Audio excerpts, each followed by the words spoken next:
M&M&M families, welcome. I'm Miss Brooke, and today for M&M&M, which stands for Music, Movement, and Mindfulness, we're going to work on two of the three M's, music and mindfulness. I have a great activity that the entire family can enjoy, and I want to show it to you today.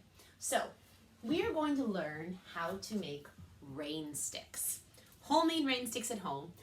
The boys and I did it last week. It was so much fun. Only one child had to do it for class, and all three decided to make it because it was just too much fun. It makes a great sound, and each one of their own they didn't want to share. So I thought it would be fun to show you today how you can make one at home. Fortunately, I had all the items at home to make it, and I think you will too. So it's a good thing to share today. So if you ever had or heard a rain stick in a music class, sounds like rain. It's a lovely sound. It's a very relaxing sound. And this project is a very interesting project because you can use it for music and you can also use it for mindfulness. It's a great activity.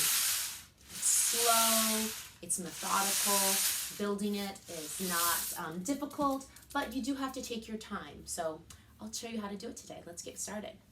So you want to make sure you have the correct supplies first. So you're going to need some sort of cardboard tube.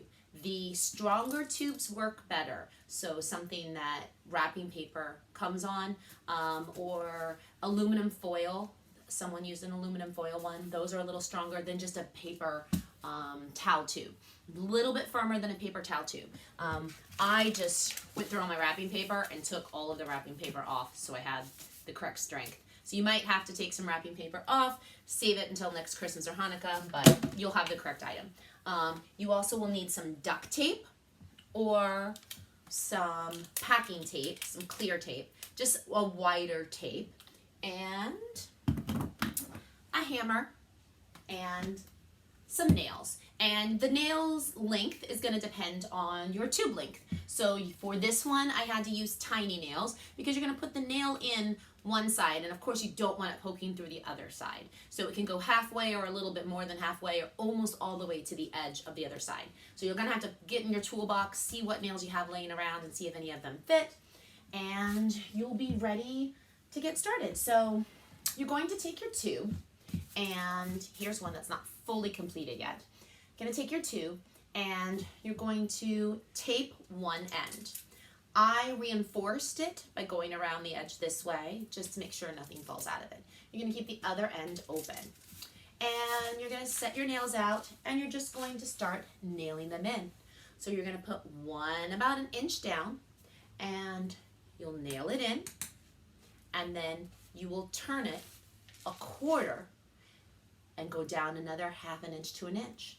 And you'll nail another one in, and when that's in, you'll turn it a quarter and move down an inch, and take another nail and nail it all the way in, and then turn it a quarter and move it down another inch or half an inch. And it's up to you how close or far apart you want them. It'll probably depend on how many nails you have in your toolbox to use for a project.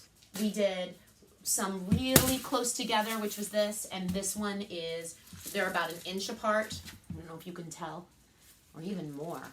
And they both sound great. They both sound lovely. So you're going to do that. Of course, the young ones will need help with that. With Sanford, with my pre-K4 kid, we actually didn't even use a hammer. We pushed them in with our fingers. I poked a little hole and we pushed them in. The older kids, of course, loved taking the hammer and using the hammer.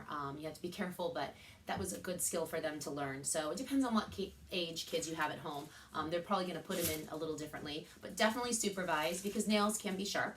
And then once you get all the way to the bottom, you are going to find something that will make the rain sound.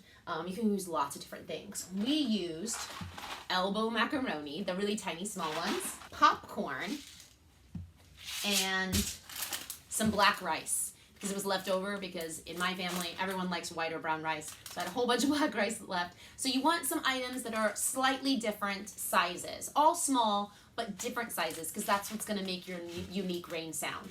So I have this here, and then you're going to get a funnel, or if you don't have a funnel, you can get a piece of paper. And I used a piece of paper and you're just going to roll it up. And remember, you've taped one end.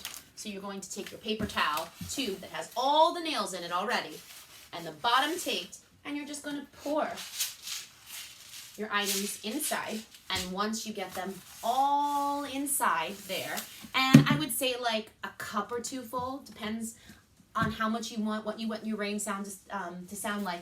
You can always check. You can, once you get them in, you can hold it and then check it.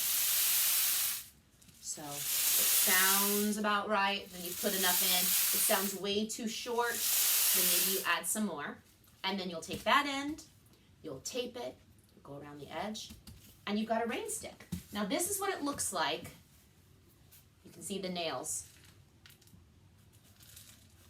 after you're finished. You just have the tops and the bottoms taped. I wanted to make sure to reinforce mine because I didn't want any of these nails popping out. So I didn't want to have to supervise as much while they were playing with it. So I went ahead and took the duct tape and just taped the entire thing. So then I knew no nails were going to come out of Sanford stick and it would all be good. No one would be stepping on anything. And they had a really fun time playing with them. My other son colored his and he tied feathers on one end, so you can definitely put stickers or color them. You don't have to wrap them completely in duct tape. These seem pretty firm, but if little hands wanted to pull them out, they probably could. So if you got little guys at home, I would suggest wrapping it completely. But if you have a kindergartner or above ages, you can definitely keep it like this because it gives them more options on how to decorate. So I hope you enjoyed that, and I hope some of you decide to make it. If you do, send me your pictures. I'd love to see them. Have a great day, guys. Bye-bye.